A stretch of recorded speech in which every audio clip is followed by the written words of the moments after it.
Hi everyone, welcome to my channel Alankrita education hub. I hope you all are good.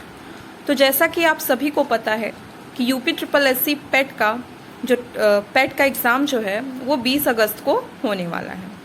तो ये unique publication की ये book मैं लाई थी, तो इसमें 10 प्रैक्टिस सेट दिए गए हैं और बहुत ही बढ़िया है। मैं ये एक बार सॉल्व कर चुकी हूँ, तो मैंने सोचा कि जब मैं इसे दोबारा अपलोड करती हूँ रिकॉर्डिंग करके तो दोबारा प्रैक्टिस हो जाएगी, मेरी भी और आप लोग की भी। तो चलिए हम शुरू करते हैं। इसमें मैंने पूरा जीके का पार्ट और पूरा जीएस का पार्ट मैंने पूरा कर लिया है, ठीक है। और चलिए शुरू करते हैं। तो हमारा पहला स्पीड टेस्ट क्वेश्चन है, नालंदा विश्वविद्यालय अध्ययन का महान केंद्र था, विशेषतः बौद्ध धर्म, जैन धर्म, वैष्णव धर्म या तंत्र मंत्र। तो सही जवाब है बौद्ध धर्म का। दूसरा क्वेश्चन, सिकंदर और पोरस की सेनाओं ने किस नदी के आमने सामने वाले तटों पर पड़ाव डाला हुआ था? तो ये आंसर है झेलम के किनारे, ठीक है। क्वेश्चन नंबर 3 है हमारा, वह संत जिसने अशोक को बौद्ध के प्रति प्रभावित किया? सही जवाब है उपगुप्त ने। भारत का प्रथम मुगल शासक था बाबर, ठीक है। फिर भारतीयों के लिए महान सिल्क मार्ग किसने आरंभ करवाया? तो ये कनिष्क हैं, ठीक है, सातवाहन वंश के। फिर है 12 अप्रैल 1944 को सुभाष चंद्र बोस ने एक नगर में भारतीय राष्ट्रीय सेना यानी इंडियन नेशनल आर्मी, ठीक है, का झंडा फहराया था। वह नगर इस समय किस राज्य या केंद्र शासित प्रदेश में है? सही जवाब है मणिपुर। फिर गांधी जी सच्चे समर्थक थे, तो गांधी जी कुटीर उद्योग के समर्थक। क्वेश्चन नंबर 8, भारतीय राष्ट्रीय कांग्रेस ने असहयोग का अपना प्रसिद्ध प्रस्ताव 1920 में कहाँ आयोजित अपने अधिवेशन में पारित किया था? तो कलकत्ता में जो अधिवेशन हुआ था उसी अधिवेशन में असहयोग, ठीक है, का जो प्रस्ताव था वो भारतीय राष्ट्रीय कांग्रेस ने पारित किया था। फिर है 9th क्वेश्चन, ब्रिटिश सरकार ने भारत पर सीधे शासन करना कब आरंभ किया था? सही जवाब है सिपाहियों के गदर के बाद, यानी प्रथम स्वतंत्रता आंदोलन जो कि 1857 में हुई थी। गांधी जी के साथ नमक सत्याग्रह का नेतृत्व किसने किया था? सही जवाब है सरोजनी नायडू जी ने। भूगोल से कुछ प्रश्न है इसमें। निम्नलिखित में से कौन सा आग्नेय शैल है? आग्नेय यानी इग्नियस, ठीक है, इग्नियस रॉक।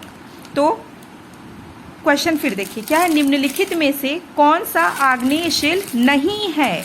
ठीक है, तो जो डोलोमाइट है वो इग्नियस रॉक नहीं है, बाकी ग्रेनाइट, गैब्रो, बेसॉल्ट ये सब के सब इग्नियस रॉक्स हैं। देशों के निम्नलिखित समूहों में से किसके साथ अरुणाचल प्रदेश की साझी सीमाएं हैं? तो अरुणाचल प्रदेश की सीमाएं लगती हैं भूटान, चीन और म्यांमार के साथ। माजुली संसार का सबसे बड़ा द्वीप समूह है, वो किस राज्य में है? वो है असम में। भारत में बंजर भूमि का सबसे बड़ा हिस्सा किस राज्य का है? तो राजस्थान में सबसे ज़्यादा बंजर भूमि का क्षेत्र है भारत में। बेटी, भारत की निम्न नदियों में से कौन सी डेल्टा नहीं बनाती? तो ताप्ती, जो नर्मदा और ताप्ती हैं ये डेल्टा नहीं बनाती हैं, और बाकी गंगा, महानदी, गोदावरी ये सब डेल्टा बनाती हैं। ओके। फिर है भारतीय अर्थव्यवस्था से क्वेश्चन, इनमें से कौन सी भारत के विकास के लिए आवश्यक शर्त नहीं है? तो पूंजी संचय, संसाधन खोज और तकनीकी विकास ये सभी तो आवश्यक शर्त हैं, लेकिन जनसंख्या वृद्धि से भारत के विकास का कोई भी लेना देना नहीं है। नगद आरक्षित अनुपात उपकरण है, तो मौद्रिक नीति के जो आरबीआई की मॉनिटरी पॉलिसी होती है, तो जो कैश रिजर्व रेशियो, इसको इंग्लिश में कहा जाता है कैश रिजर्व रेशियो, तो जो कैश रिजर्व रेशियो होता है वो आरबीआई की मॉनिटरी पॉलिसी की एक, ठीक है, पार्ट है। फिर इनमें से कौन सा जोड़ा गलत है? तो क्वेश्चन है, तो जो 8वीं पंचवर्षीय योजना है ये 1992 से 97 तक थी, सही बात है। 11वीं पंचवर्षीय योजना 2007 से 12 बिल्कुल सही है। फिर पहली पंचवर्षीय योजना 51 से 56, तो ये गलत है। पांचवी पंचवर्षीय योजना ये 1961 से 66 नहीं थी। ये तो हमारा जो है कि ये तीसरी पंचवर्षीय योजना है, और तीसरी पंचवर्षीय योजना के बाद कब ये, उसके बाद 66 से 69 तो जो है कि रोलिंग प्लान्स हो गए थे। उसके बाद जब उसके आगे जो पांचवी पंचवर्षीय योजना थी वो 1974 से 1979 थी, ठीक है। फिर दशमलव मुद्रा पद्धति कब शुरू की गई?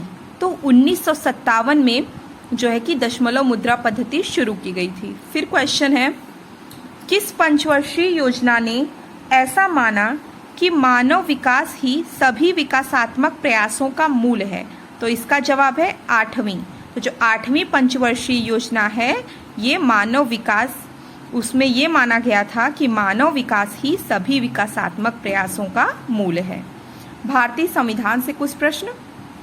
भारत के उच्चतम न्यायालय के न्यायाधीशों की नियुक्ति कौन करता है? तो सही जवाब है राष्ट्रपति करते हैं। फिर है, भारत में कोई भी व्यक्ति अधिकतम कितनी बार प्रधानमंत्री बन सकता है? तो इसका कोई लिमिट नहीं है, मतलब कोई भी सीमा नहीं है, वो कितनी भी बार प्रधानमंत्री बन सकता है। राज्यसभा के सदस्यों का चुनाव किसके द्वारा किया जाता है? विधानसभा के चुने हुए सदस्यों द्वारा राज्यसभा के सदस्यों का चुनाव होता है, ठीक है। फिर है, भारतीय संविधान के अनुच्छेद 41 के तहत कुछ दशाओं में काम, शिक्षा व लोक सहायता पाने का अधिकार ये बताया गया, ये किस में है? तो ये directive principles of state policy यानी राज्य की नीति के निदेशक तत्वों में ये दिया गया है, अनुच्छेद 41 में, ठीक है। इसको इंग्लिश में इसका नाम है क्या? Right to work, to education and to public assistance, ठीक है। फिर है, भारत के उच्चतम न्यायालय को प्राप्त है, क्या प्राप्त है? ओरिजिनल यानी मूल, अपीलीय यानी अपेलेट, और परामर्शदायी अधिकार क्षेत्र यानी एडवाइजरी, ठीक है। तो ये तीनों जो मूल, अपीलीय और परामर्शदायी अधिकार क्षेत्र हैं वो भारत के उच्चतम न्यायालय को प्राप्त हैं, ओके। अब हम आते हैं सामान्य विज्ञान के प्रश्नों पर। पहला है, इनमें से कौन सा विटामिन गर्मी से आसानी से नष्ट किया जा सकता है? सही जवाब है एस्कॉर्बिक एसिड यानी विटामिन सी जो होता है वो गर्मी से आसानी से नष्ट किया जा सकता है। फिर है, रक्त के थक्के के निर्माण में किस एंजाइम का युक्तिकरण अथवा जुड़ाव होता है? तो सही जवाब है पेप्सिन, ठीक है, पेप्सिन का।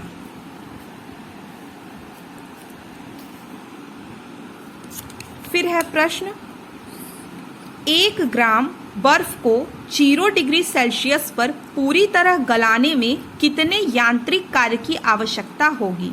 सही जवाब है इसका 336 जूल, ठीक है।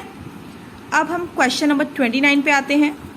तो ये है, निम्नलिखित में से किसमें न्यूनतम आवृत्ति होती है? तो इसका सही जवाब है ये है दृश्य प्रकाश यानी विजिबल रेज में, ठीक है। फिर है, निम्नलिखित प्रकार के कांचों में से कौन सा एक पराबैंगनी किरणों को विच्छेदित कर सकता है? ठीक है, इसका सही जवाब है क्रूक्स ग्लास। जो क्रूक्स ग्लास होते हैं ये अल्ट्रावायलेट रेज का विच्छेदन कर सकते हैं, इसीलिए जो है कि जो धूप वाले चश्मे होते हैं वो बनाए जाते हैं, ठीक है। ये मैथ्स का क्वेश्चन है और ये हिंदी है, ये इंग्लिश, देन रीजनिंग है, उसके बाद ये करंट अफेयर्स का सेक्शन है, ये हम लोग अलग से करेंगे। और अब मैं आती हूँ जनरल अवेयरनेस के क्वेश्चंस पे।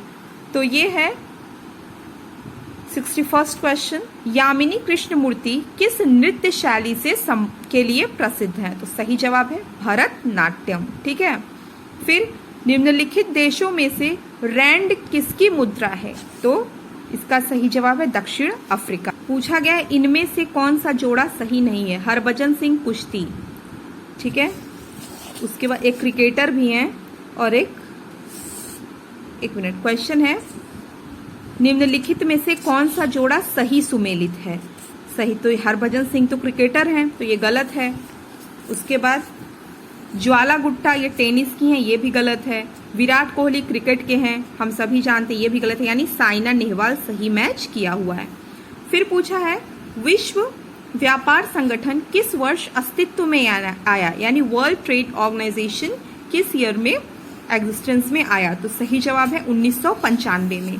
फिर निम्नलिखित में किस उपनिषद में से आदर्श वाक्य सत्यमेव जयते लिया गया है, तो ये मुंडकोपनिषद से लिया गया है, ठीक है। फिर वो संस्था बताइए जिसे संयुक्त राष्ट्र मानवाधिकार आयोग यानी United Nations human rights commission के स्थान पर स्थापित किया गया है, तो सही जवाब के स्थान पर स्थापित किया गया, तो सही जवाब मानवाधिकार परिषद, ठीक है, ह्यूमन राइट्स काउंसिल। राष्ट्रीय ग्रामीण विकास संस्थान कहाँ है, तो ये हैदराबाद में है, ठीक है। एन राजम ने निम्नलिखित में से कौन सी प्रसिद्धि अर्जित की है, तो सही जवाब है वायलिन, ठीक है।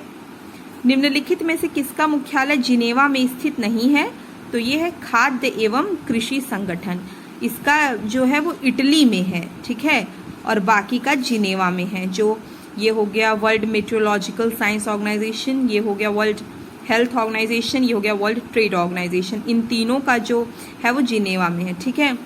फिर हेडक्वार्टर जिनेवा में है। वातावरण में सबसे क्रियाशील पारिस्थितिकी तंत्र कौन सा है, तो गल्फ में बहुत ही एक्टिव इकोसिस्टम होता है, ठीक है, यानी खाड़ी।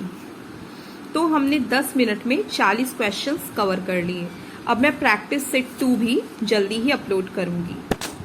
Thank you everybody.